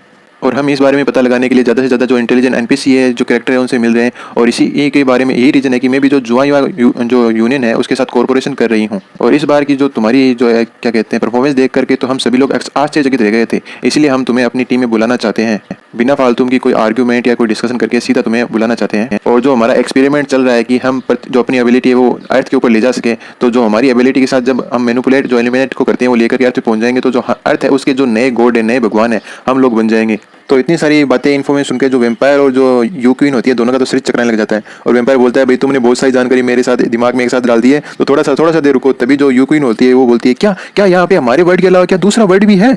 और क्या हम लोग भी वहाँ पे ट्रांसमाइग्रेंट यानी वहाँ पे जा सकते हैं क्या? और वो वेम्पायर से पूछती है, वेम्पायर जो तुम्हारा वर्ड है तुम जहाँ से आए और जो हमारा वर्ड है उसमें कितना डिफरेंट है, कितना अलग अलग है, बताओ बताओ मुझे बताओ। तो यही बोलती है कि ये क्वीन है ना, तुम चिंता मत करो, यहाँ पर जो टाइम है वो लिमिटेड है, तुम और मैं दोनों ही जो नेटिव इंटेलिजेंट है एनपीसी इस अजूरे वर्ल्ड की कॉन्टिनेंट की है।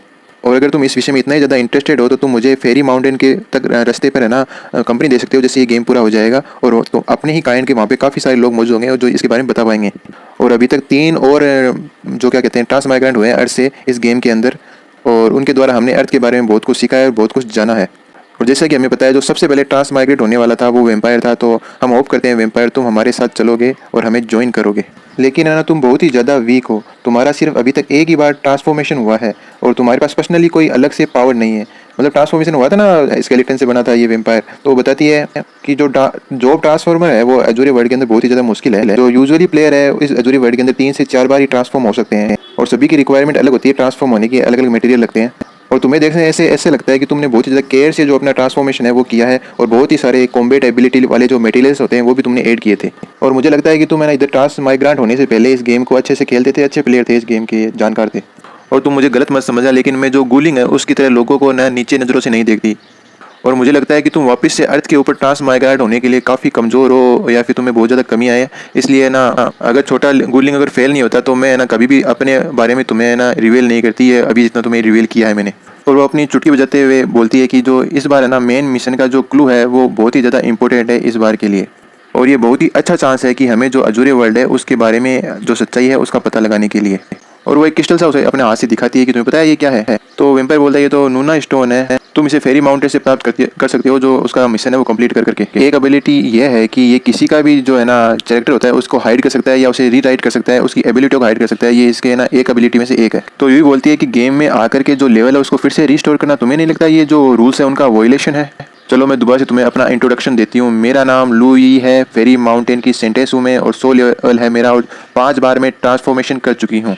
और वहाँ से वो पलट करके जाने लगती है तो वहाँ पे गेट पे है ना जो वेयरवुल होता है और जो मूनलाइट होती है दोनों खड़े होते हैं और वो पलट के बोलती है, बाय द वे मैं एक बात बता देती हूँ, जो ये मूनलाइट है और जो ये वेयरवुल्फ है ये दोनों मेरे ही ऑर्डर पे है ना तुम्हारे लिए कंप्लीस या तुम्हें ना कंपनी देने के लिए तैयार हुए थे, मेरा ही प्लान था ये।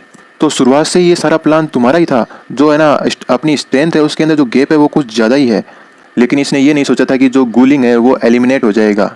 क्योंकि इसने मुझे इतनी सारी इन्फॉर्मेशन दी है तो चलो मैं इसके बारे में, इस फैक्ट के बारे में दोबारा से सोचूंगा। और हम देखते हैं कि वो लोग तीनों वहाँ से जा रहे होते हैं और स्केलेटन मन में सोचता है कि जो बड़ी गिल्ड है इनके बड़े प्लेयर को हराने पे कोई उनके प्लान पे खास फर्क नहीं पड़ता। अब है ना मैं चाहे इनकी जो गिल्ड है उनको ज्वाइन करूँ, सिर्फ ये मुझे यही चाहती है तो इनको है ना जो मेन मिशन है उसका जो क्लू है वो आसानी से मिल सके।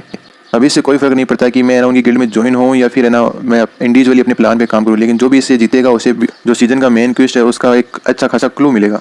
तो अब ये मैच इस प्रकार से होगा, लेवल 100 और 5 बार ट्रांसफॉर्मेशन वर्सेज लेवल 61 और 1 बार ट्रांसफॉर्मेशन, मतलब अपने वेम्पायर वर्सेज जो यूई होती है उसके बीच में ये कंपटीशन होगा। जो अब सेकंड राउंड है या जो सेकंड हाफ गेम है वो अब ऑफिशियली शुरुआत होगी उसकी। लेकिन उससे पहले डिस्क्रिप्शन में मेरा बैकअप चैनल का लिंक दिया हुआ है, उसे सब्सक्राइब कर दीजिए ताकि बैकअप बना रहे कभी भी चैनल डिलीट हो तो एपिसोड की शुरुआत होती है उस सीन के आगे से जहाँ तक कि हमने पिछली बार देखा था। अब क्या होती है, नाइट हो चुकी होती है।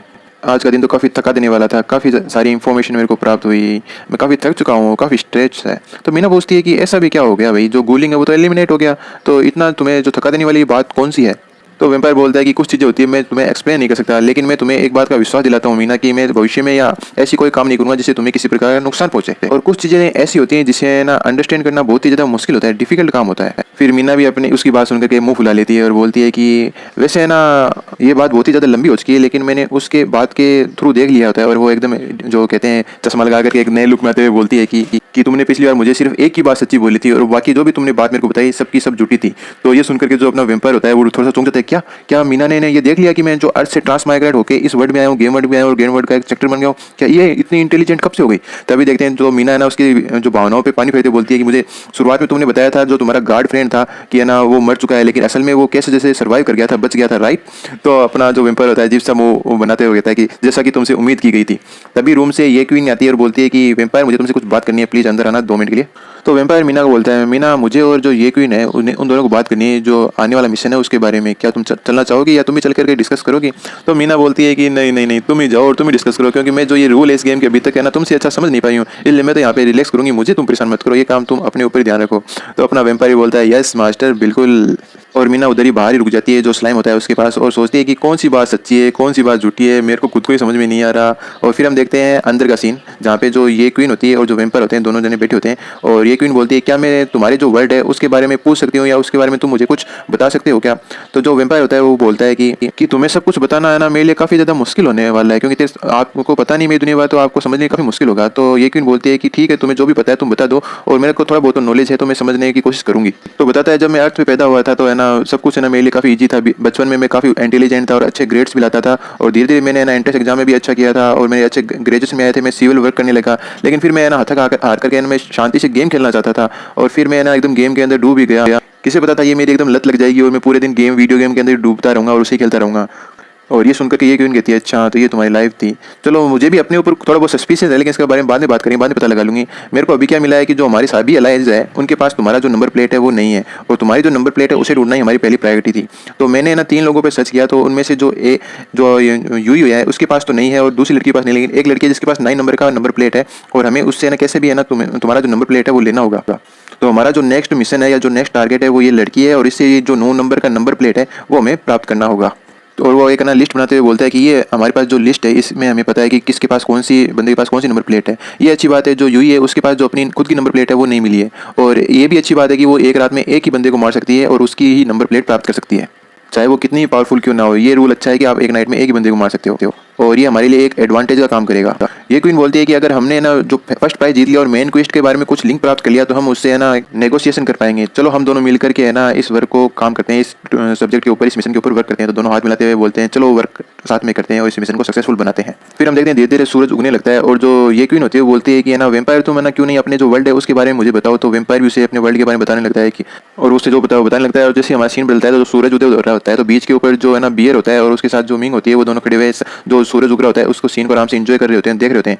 तभी पीछे से उनके ना माइक की आवाज आती है कि सभी जने है ना यहाँ पे मैदान पे आके इकट्ठा हो। ये सुनकर के बियर गुस्सा जाता है कि ये वो चाहता क्या है कि सुबह सुबह सभी लोगों को एक जगह गैदर होने के लिए बोल देते हैं। तभी जो ये वो होता है वो तो उसके पास से गुजर होता है, क्या मैं भाई इस बार मैं नहीं हूँ, मैं तो यहीं तुम्हारी बाजू में घूम रहा हूँ यार, बीच का नजारा ले रहा हूँ, हर बार मेरे पे नाम मत लगाया करो यार तुम बिना फालतू में देखे भी नहीं कि कौन है सामने वाला बंदा।